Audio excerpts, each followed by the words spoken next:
Boa noite a todos. Boa noite a todos que nos assistem de casa. Vou convidá-los a fazermos a nossa prece inicial, para iniciarmos aí a terceira etapa dos trabalhos de hoje. Vamos fechar nossos olhos.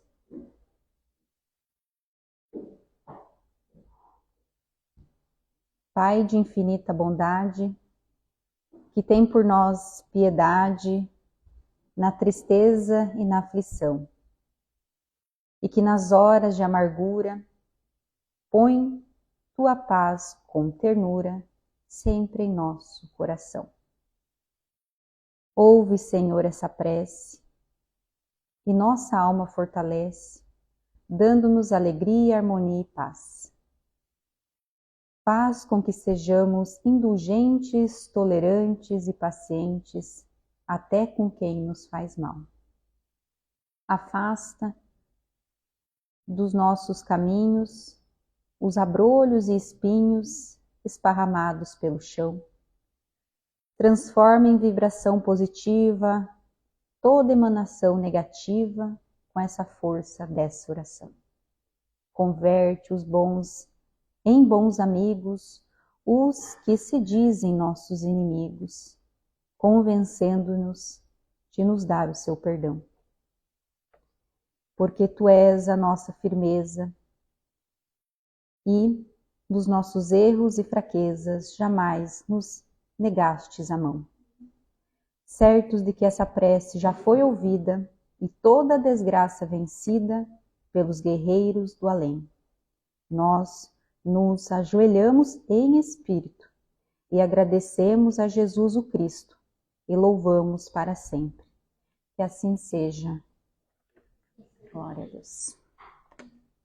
Essa prece, essa oração foi psicografada pelo médium Eduardo Frutuoso, e o espírito que vos falou, é Carlos Pelúrio, um poeta no mundo espiritual que desencarnou aos 9 anos devido a um câncer no rim. Um poeta no mundo espiritual.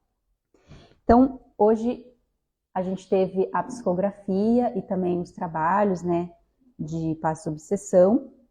Nós vamos ler aqui para vocês os nomes das pessoas, dos espíritos, dos irmãos que desencarnaram, E quem se identificar com algum nome que eu vou ler aqui, pode procurar a nossa equipe. Lembrando que lá atrás a gente tem uma lista com todos os nomes dos irmãos que já psicografaram aqui na casa.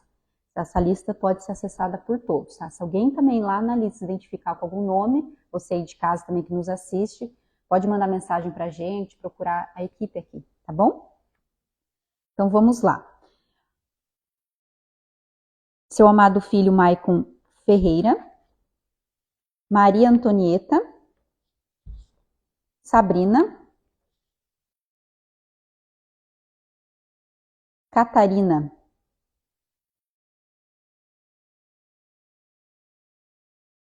o espírito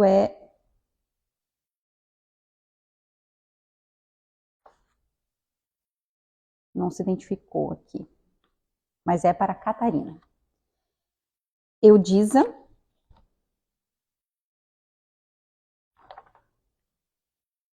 André, Juliana Alves, Alfredo de Souza, para a filha Verônica Medeiros. Aqui é o filho Ricardo E. Pimentel. Clarice, Geraldo Ferreira Neto, Diego Martins para sua mãe,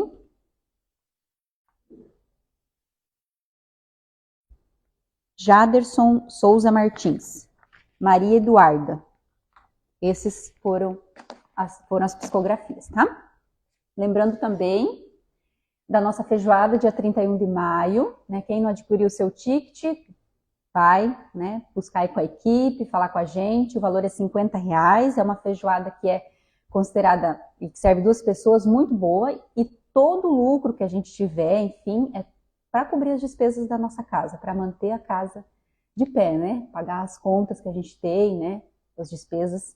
E quem não puder vir nesse dia, Karen, tem um compromisso dia 31, eu não posso vir. Pode comprar feijoada para nos auxiliar e a gente vai doar essa feijoada para o Morro da Dona Edith, para as famílias carentes de lá, tá bom? Então, fica aí o convite.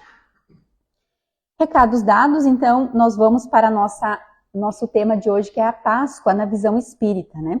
A gente está vivendo uma celebração, a Páscoa, que ela tem as suas raízes no judaísmo. Tá? Essa é a raiz da Páscoa. Os costumes foram absorvidos pelo cristianismo, tá?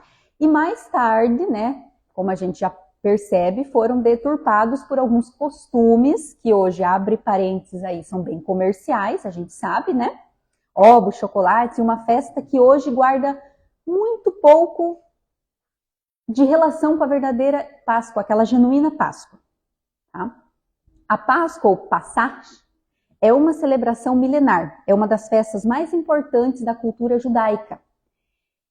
Importante falar para vocês que quando a gente fala de Páscoa, a gente está falando de religiosidade. E quando a gente fala de religiosidade, a gente fala de religião. E quando a gente fala de religião, a gente fala do jeito que as pessoas experimentam a sua espiritualidade, Deus, né? Como que cada experiência pessoal, né? Geralmente religião liga-se a ritual, religião liga-se a crença, a história, costumes, sempre está dentro da caixinha religiosidade, tá? Mensagens, sonhos, profecias, né? Isso está muito ligado à religião, tá?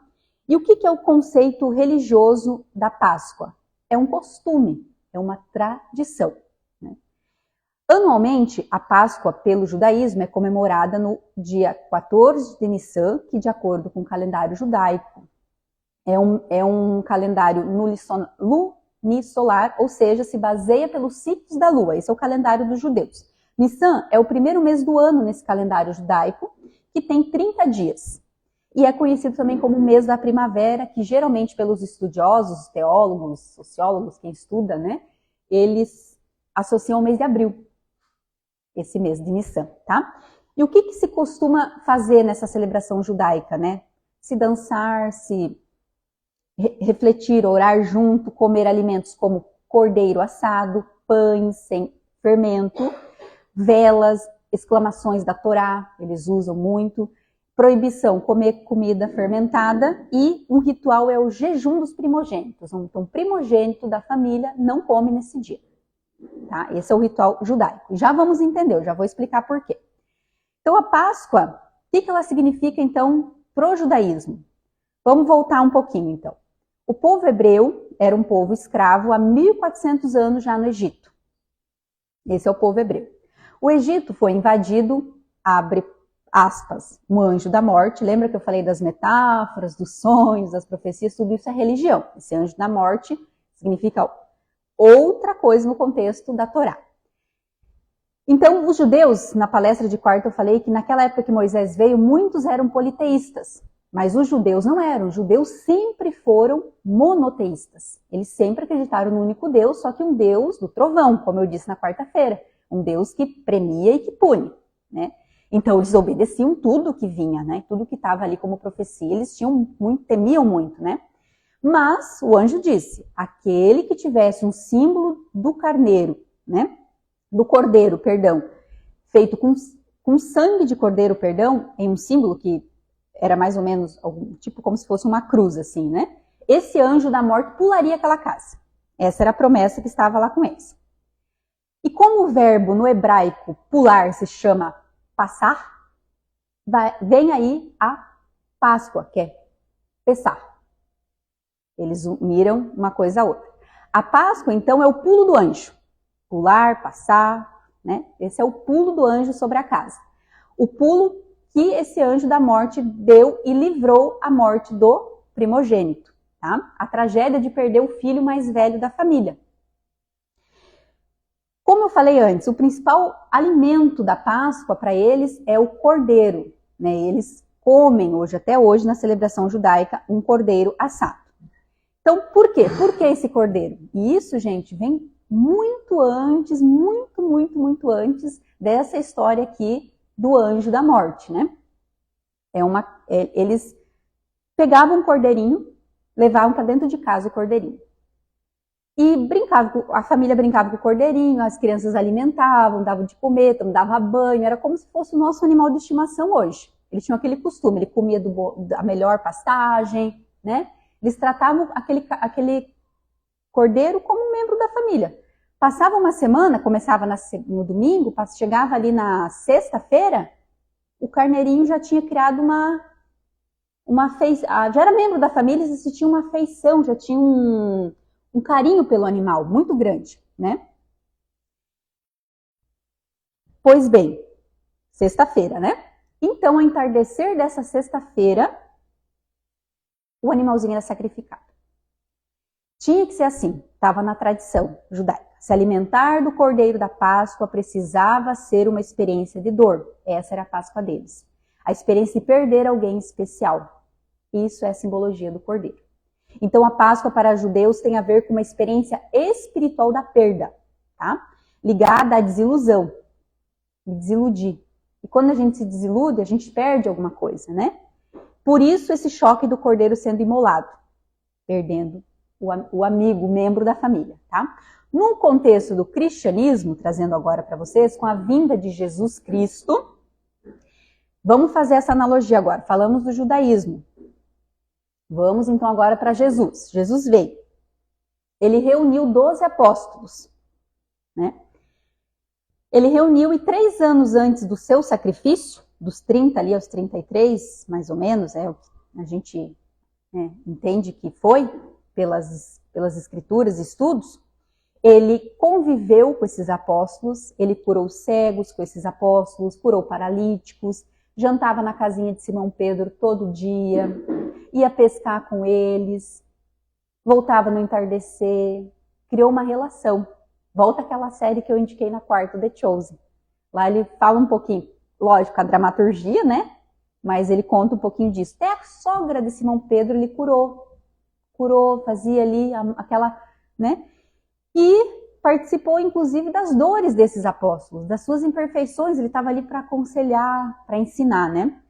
No momento final, no momento ali, no ápice, quando estava todo mundo tão conectado com Jesus, ele diz assim, ele reúne os apóstolos e diz o seguinte: vocês vão me perder.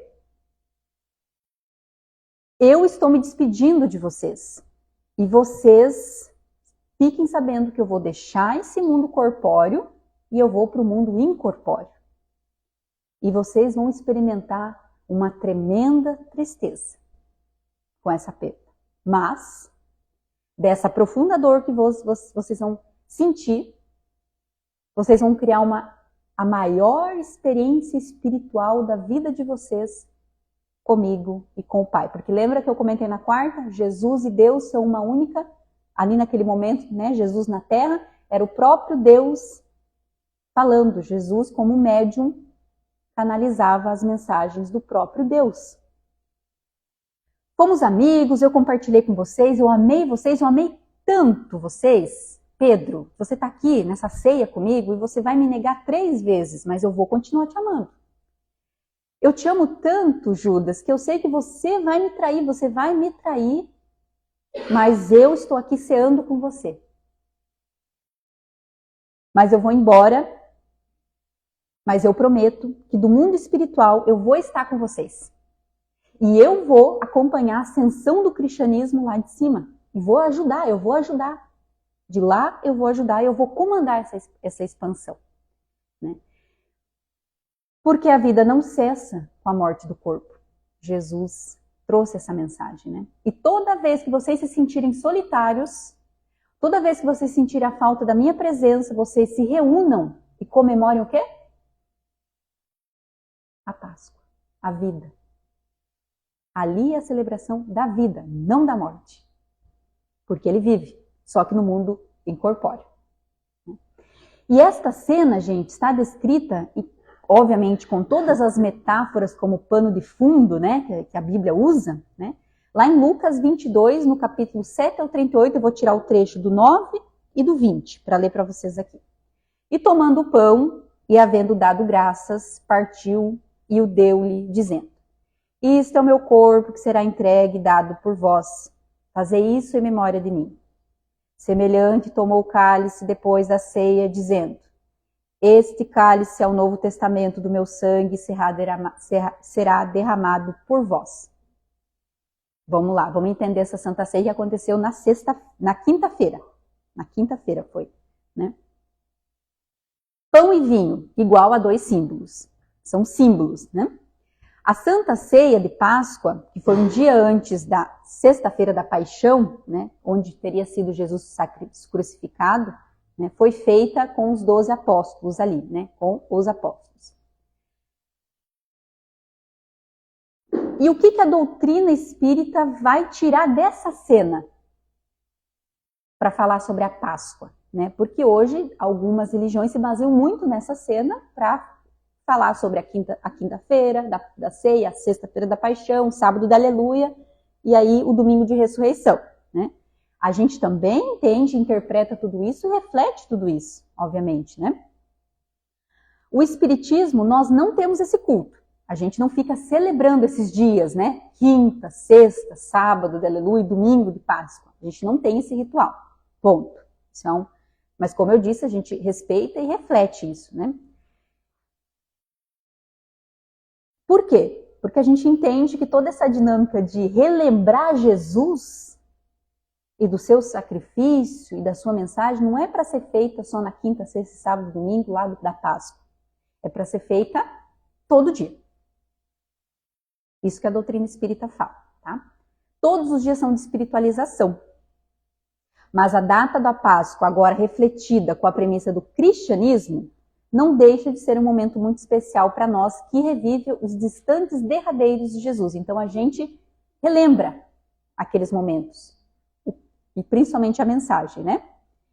Sabe por que a gente é convidado a se lembrar disso? Não só também nesse período da Páscoa, mas é para lembrar do que nós somos capazes de fazer. É um dos lembretes do que nós somos capazes de fazer. Porque, como eu disse também na quarta, quem estava naquele tempo? Não vou dizer que todo mundo, mas a maioria estava lá. Esteve em contato com as palavras. Então é para lembrar do que a gente pode... Não sabemos se a gente foi aqui, sentou lá no monte e ouviu as palavras de Jesus, ou se a gente foi aqueles que gritavam: solta Barrabás e crucifica Jesus. A gente não sabe, também tão pouco nos interessa saber, e até melhor que a gente não saiba. Não é essa a questão aqui, né? Mas é bom e vale de reflexão. Quem fomos? Onde nós estivemos? O que somos capazes de fazer? Porque acreditem, não é a primeira vez que você está ouvindo o Evangelho. Você já ouviu o Evangelho há muito tempo. E se eu estou aqui fazendo essa palestra para vocês, e vocês aqui ouvindo, é porque acho que a gente matou a aula, pulou a lição, não quis ouvir, né? Então a gente sempre se relembra disso. A doutrina espírita só não comemora a Páscoa, como eu disse, mas ela compartilha de todo esse simbolismo, mas com outra visão e outra interpretação. Quais interpretações? Agora eu vou voltar ali na Santa Ceia, que né, foi um dia antes da sexta-feira. Quando ele diz: tomando o pão e havendo dado graças, o partiu-lhe dizendo: isto é o meu corpo que será dado a vós, fazei isso em memória de mim. O que Jesus quis dizer? Jesus quis dizer o seguinte: esse pão me representa, e como ele alimenta o corpo, eu sou o alimento espiritual. Eu sou o alimento da alma. O pão, gente, por judeus, e Jesus era judeu, foi criado dentro da tradição da Torá e todos os ensinamentos do povo hebreu. Todo mundo sabe disso, né? Era muito importante. O pão representava uma coisa muito valiosa, representava a vida. Essa era a simbologia do pão. Então Jesus nasceu naquele costume e ele falou que não veio para destruir os costumes, ele veio para aplicá-los. Então ele respeitava aquele costume e por isso ele usou o pão como uma simbologia. Quando ele diz: tomou o cálice, depois disse: este é o meu novo testamento do meu sangue e será derramado por vós. O que ele quis dizer? O sangue na tradição judaica representa o sangue de quem? De que animalzinho? Do cordeiro. E o cordeiro também não era uma figura importante para o judaísmo? Não representava o amor, a afeição, o carinho, o cuidado, a cura, a libertação, porque através do sangue do cordeiro na porta, livrou o anjo da morte passar e tomar o primogênito. Ele representava tudo isso e a libertação também, né? Libertação. Cordeiro igual a libertação. Pão igual a vida. São os dois simbolismos. E o que tinha dentro desse cálice? Não era sangue, obviamente, gente. Era vinho. O vinho também era importante. Também representava essa saciar a sede não do líquido em si, mas da sede espiritual de Jesus. Jesus veio para saciar a verdadeira sede, aquela sede do alimento, da palavra. Era isso que representava, tá? A clareza. O vinho representa a clareza. Aquilo vem e aquilo me mostra o que eu preciso de fato enxergar. Então, o pão, o cordeiro e o sangue, né? Então, esses três símbolos aí presentes, né? Eu falei isso na quarta passada. Quem não viu a palestra, pode acessar, tá salva ali no Instagram. Fala sobre Jesus e a sua identidade, onde ele próprio diz quem ele é. 6 vezes no Evangelho de João ele diz, eu sou, eu sou. Uma afirmação fidedigna ali e do próprio Jesus se dizendo quem ele é. Então, lá fala um pouquinho disso. Que ele é a luz que veio clarear os nossos passos, né? E, gente, naquela época, quando Jesus estava ali, na época que Jesus já nasceu, nós tínhamos o rei Herodes, e desde que ele veio ali, ele criou assim, ele foi o pesadelo dos judeus, né? Ele perseguia muito. E o povo judeu era um povo que sofria muito, assim. Não só o povo judeu, todos os povos. A gente, até olhando na série, lendo a Bíblia, a gente percebe que as pessoas estavam meio que desesperadas naquela época. As pessoas tinham dinheiro, podiam ter propriedades, podiam ter, ok? Mas as pessoas, elas estavam sedentas por alguma coisa, que nem eles sabiam o que era. Mas eles precisavam de alguma coisa, precisavam de um amparo, eles estavam desesperados. Eles não sabiam para onde ir. E não parece mais ou menos o que a gente está vivendo hoje, assim? Parece que a humanidade tem uns picos, né? Parece que... E hoje a gente também percebe um pouco as pessoas assim, né? E aquele povo estava daquele jeito, confuso, perdido. E aí vem Jesus, né? Então, quando Jesus entra nesse enredo, quando ele toma a sua idade, que ele vai para a missão dele, Jesus apresenta toda uma mensagem de amor, sem destruir a lei hebraica. Mas ele trabalha em cima daquela mensagem de que há a dita salvação, que é um termo que outras religiões usam, a salvação. Jesus veio para nos dar a salvação. E essa salvação, abre aspas, dos pecados da humanidade, que eu vou explicar um pouquinho para frente, o que é essa salvação dos pecados, né? Ela é trazida por ele como um alívio para aqueles corações pesados, né? Só que nem todos compreenderam, nem todos. Poucos compreenderam a mensagem que ele trouxe, né? Várias verdades que hoje, com a nossa interpretação, nós éramos pessoas lá naquela época, né? Encarnados naquela época, tínhamos um tipo de... Nosso nível cognitivo, nosso nível de interpretação era um. Conforme a lei do progresso se aplica, a gente vai conseguindo entender mais. Hoje a gente já consegue entender melhor. Principalmente pra gente aqui, parece que as palavras não caem de uma forma como uma luva, assim, como uma roupa vestindo o nosso corpo, assim, sob medida. Parece que se encaixa. Eu não sei vocês, mas pra mim foi esse sentimento que eu tive. Parece que foi uma coisa assim, é isso aqui. Faz todo sentido, né?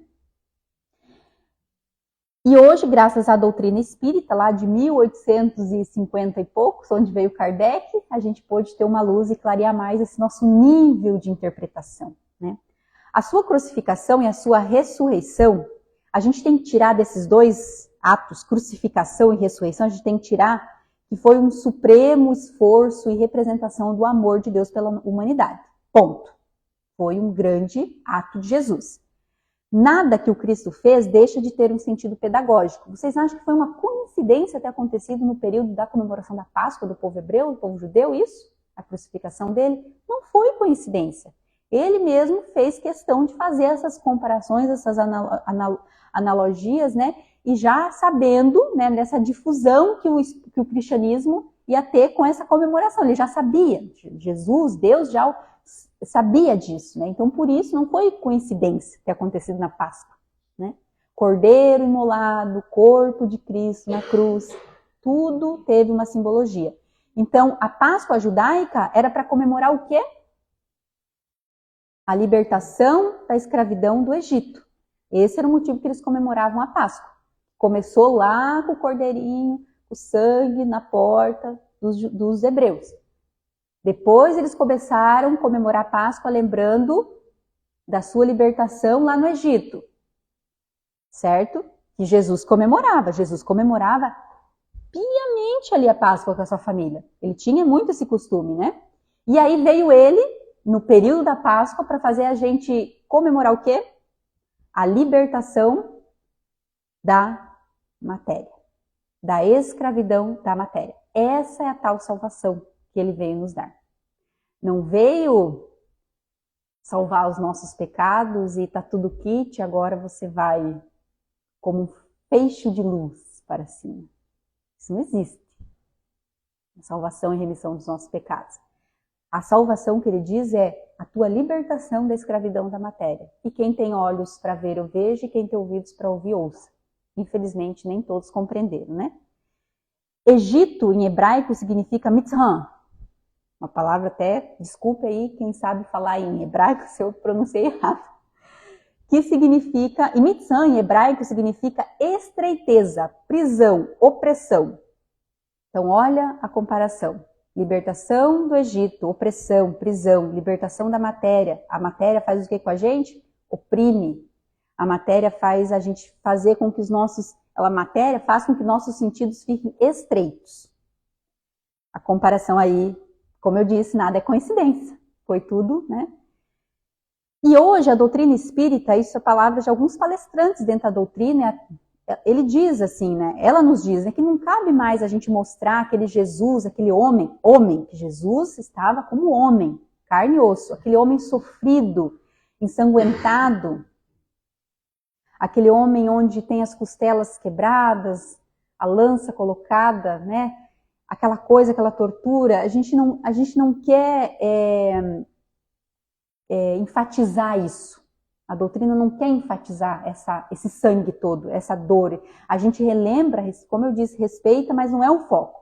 A Sexta-feira da Paixão, por muitas vezes, isso é a doutrina que nos fala, ela às vezes soa até como uma evocação da barbaridade, né? E aí coloca Jesus com um olhar muito daquela pena. Coitado de Jesus. Ele fez tudo isso para nos salvar, agora nós somos salvos.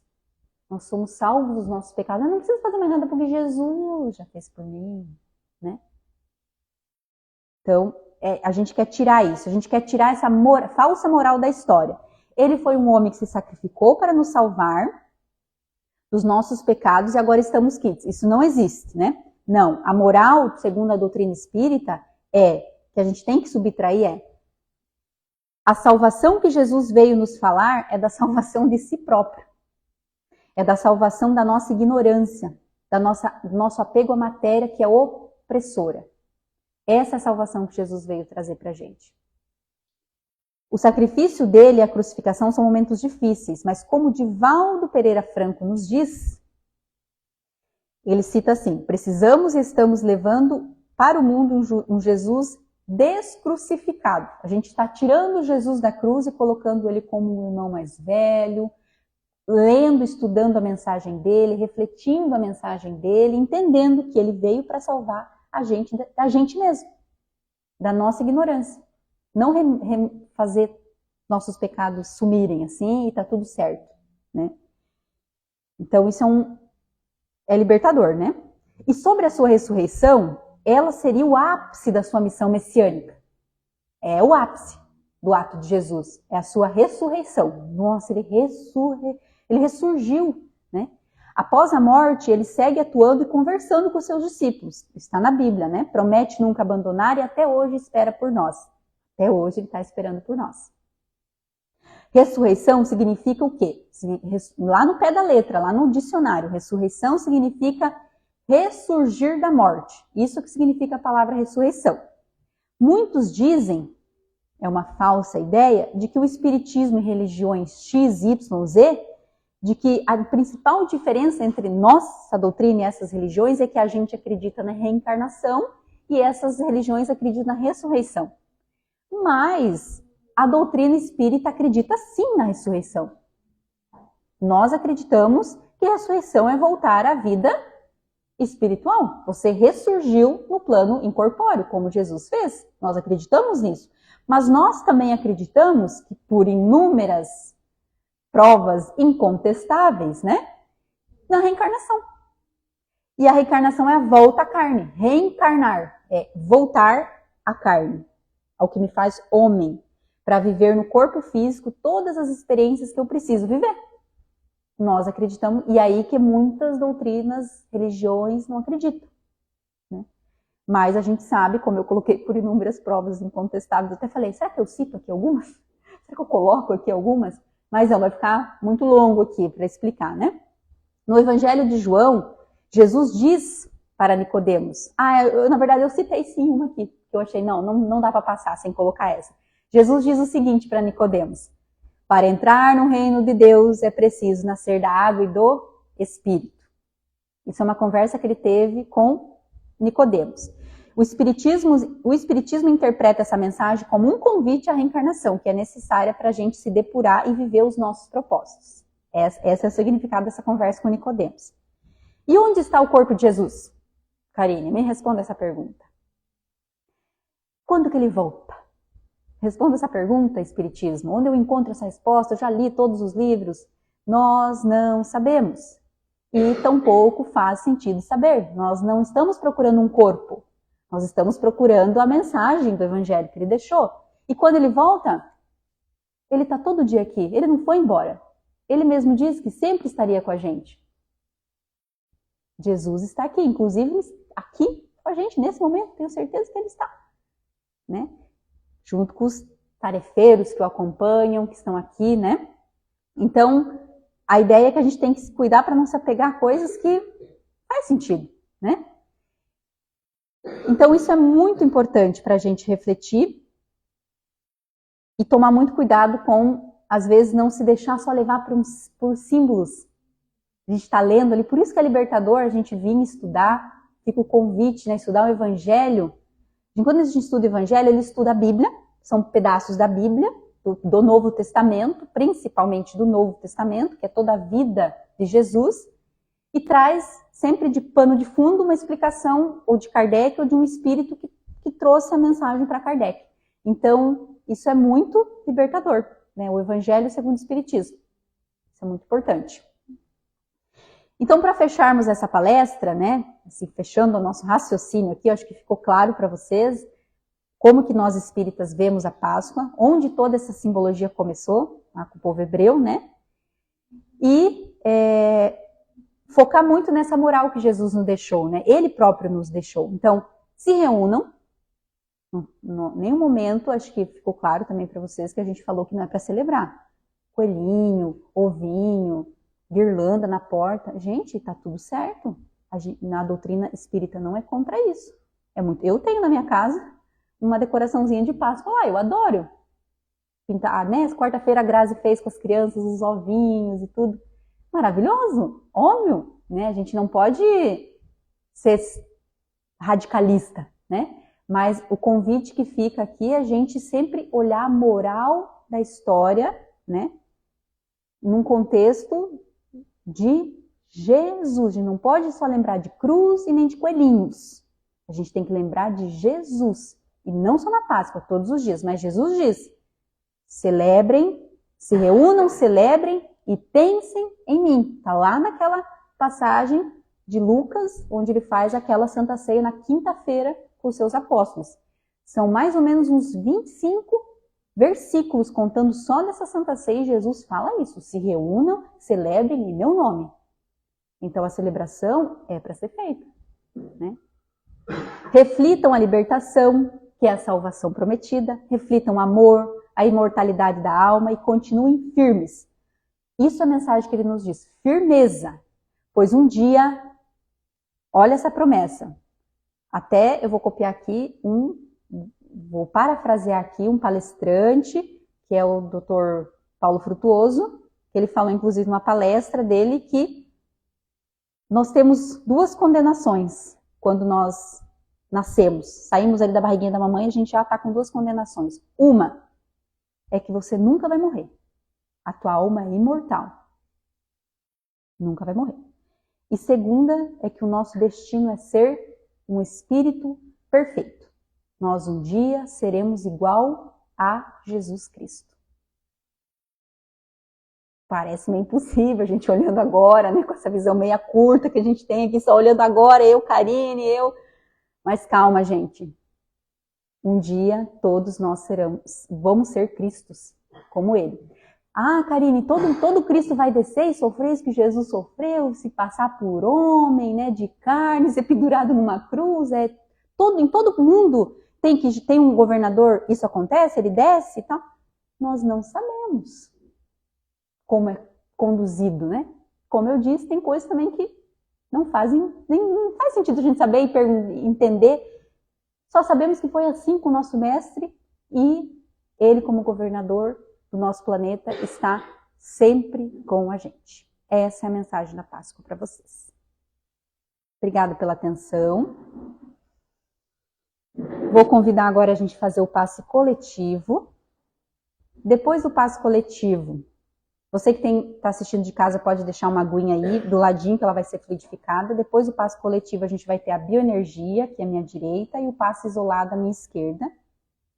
Quem fez uso de bebida alcoólica, a gente pede que não entre na sala dos passes, tá bom? Quem veio pela primeira vez também, quiser tomar um passe, fica bem à vontade, tá? Vamos lá. Vamos fazer a oração da Casa Irmãos de Luz, agradecendo por os trabalhos de hoje, por todo o auxílio que nós recebemos e pedindo para que a gente volte para casa cheios da palavra, cheios de Jesus, mais entendidos sobre o que de fato é a Páscoa, como nós espíritas devemos observar, refletir. Ó Senhor amado, Criador de todos os mundos, do céu, da terra e do mar, abençoai o lar, Casa Irmãos de Luz, abençoai todos os lares que à nossa volta estão. Distribui sobre a terra suas bênçãos, suas glórias e a força de seus pensamentos. Salve o povo cigano, salve Iemanjá, a rainha do mar. Rosas brancas te oferecemos na paz do mundo, assim como a nossa paz, a paz da Casa Irmãos de Luz. Pai amado, que assim seja feito em teu nome, através de seu Filho Jesus, que ao mundo trouxe a luz do paraíso. Ó Jerusalém, cidade sagrada, ó Nazaré, cidade amada, sagrada, consagrada, iluminada pela luz dos bastiões dos céus. Iluminai a Casa Irmãos de Luz e orientai as almas perdidas que ali estão a seguirem o caminho da retidão. Que assim seja. Glória a Deus.